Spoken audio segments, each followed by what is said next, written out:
Hello everyone. Welcome back to my YouTube channel. ඉතින් කොහොමද ඔයාලට ඔන්න අද වීඩියෝ එකෙන් මට ස්පෙෂල් දෙයක් තමයි ගේන්නේ. ඉතින් ඔක්කොටම කලින් මම වොෂ් එකක් දාගෙන මගේ ස්කින් කෙයාර් ටික කරගත්තා. මම ස්කින් කෙයාර් වලට පාවිච්චි කරන්නේ Senitella brand එකේ products. ඉතින් අද හස්බන්ඩ්ුත් ගෙදර ඉතින් අද බණ්ඩි අම්මා කෙනෙක්ට කෑම එකක් දෙන්න තමයි හදන්නේ. ඉතින් මම මේක මාර ආසාවෙන් බලන් හිටපු දවසක්. මොකද මම හරිම කැමැත්තෙන් මේක කරේ. මං හරිම ආසයි මේ වගේ දේවල් වලට. ඉතින් බලමු මොනවද හදන්නේ කියලා මං අද.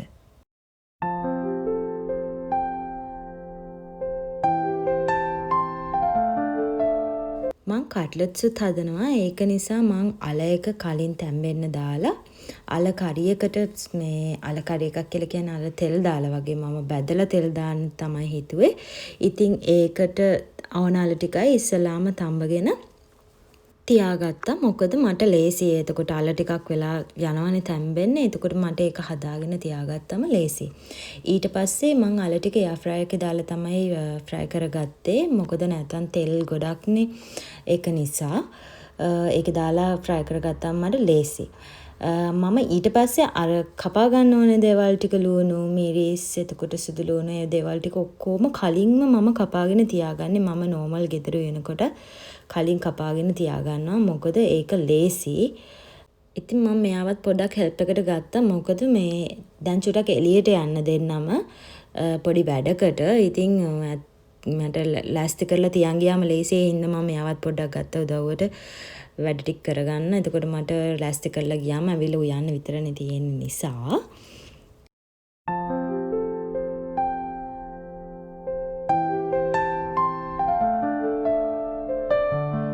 කිව්වත් වගේ මෙතනට සෑහෙන වෙලාවක් ගියා. මේ පැයකමාරක් දෙකක් විතර අපි මෙතන වාඩිගෙන හිටියා මෙයාගේ මේ වැඩේට.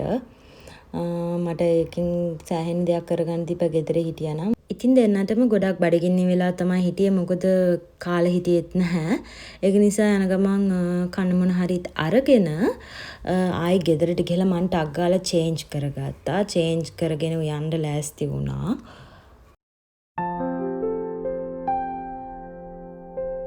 මම පොලොස් එකකුත් හදන්න තමයි හිතන් හිටියේ. ඒක මම මෙහි තියෙන ලංකාවේ කඩේකින් තමයි ගත්තේ. ඒ වුණාට ඒක කුක් කරලා තියෙන එකක්. මම ඇත්තට මේක බලලා නෙමෙයි ගත්තේ. ඒක ඔල්රෙඩි කුක් කරලා තියෙන්නේ. ඒක හීට් කරලා ගන්න විතරයි තිබ්බේ. ඉතින් මම බෝංචි ටික කපන්න ගත්තා. මෙහි තියෙන බෝංචි හරිම පොඩි. පොඩි කියන්නේ මේ චූටි රසයි ඒවයි වුණාට හැදුවම මේ ලංකාව එක වගේ ටික ලොකු නැහැ. ඉතින් කපන්න පොඩ්ඩක් වෙලා යනවා. ඒක මම ටක් ගාලා කපා ගත්තා. ඊට පස්සේ කරවිල එකක් දැන් මම කපා ගන්නවා. මේ කරවිල සම්බෝලයක් වගේ හදන්න.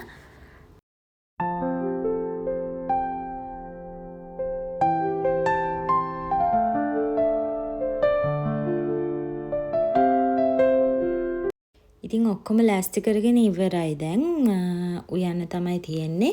ඉස්සලාම මම අල එකයි කට්ලට් එකට දාන කරි එකයි ඉස්සලාම හදා ගන්නවා.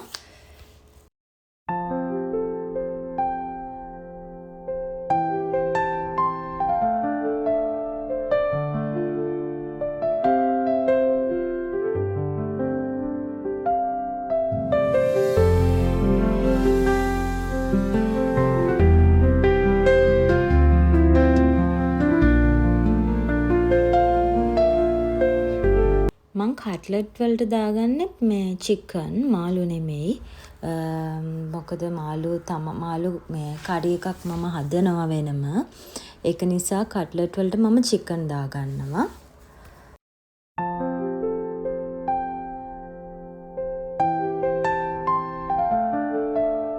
දැන් මම හදන්නේ අල කරි එක. අල කරි එක නෙමෙයි අල තෙල් දාලා. මම අබ ටිකක් වැඩියෙන් දාගන්නවා. දාලා දාන ඒවා ටික රම්පේ, කරපිංචා, කුරුඳු දානවා. මම කුරුඳු දානවා. අල එක සුවඳයි. ඉතින් කුරුඳු දානවා.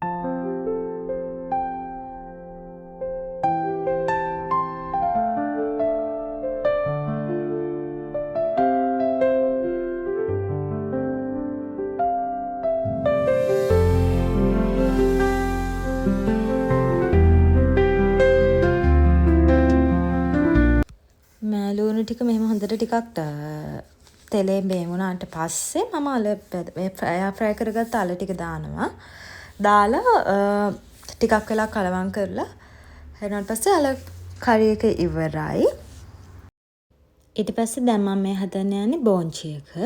මම බෝංචි එක කොළ පාටටම තමයි හදලා ගන්නෙ. මම ඔය ලිපේ තියලා ඔය ඔක්කොම ලුණු සුදු ලුණු මේවා ටික ඔක්කොම දාලා එහෙම චුට්ටක් ලිපේ නිකන් තැම්බෙන්න තියෙනවා ලාවට.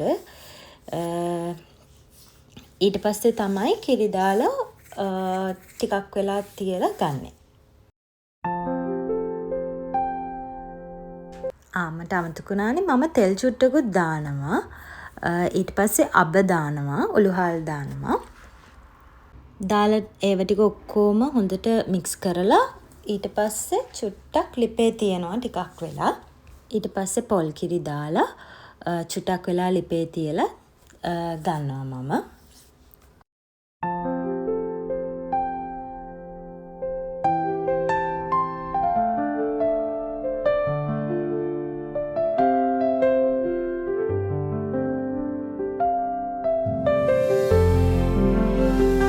දැන් මාළු එක හදාගමු.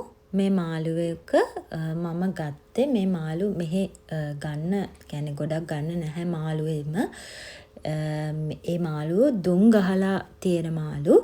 ඉතින් මාළු එකට මම කලින් මිරිස් ටිකක් මේ කබලේ බැදගෙන ඒකට දානවා මාළු එකට. ලිපේ තියන්න කලින් එහෙම දැම්මම රසයි. මම පොඩ්ඩක් සැරටත් කන්න කැමතියි. ඒක නිසා මං දාගන්නවා ඒ විදිහට. ඊට පස්සේ ඒවලට සුදුලුණු, රම්පේ, කරපිංචා ඒ දේවල් ඔක්කොම දාලා තෙල් චුට්ටකුත් දාලා ඉවර වෙලා තමයි මම ලිප පත්තු කරන්නේ.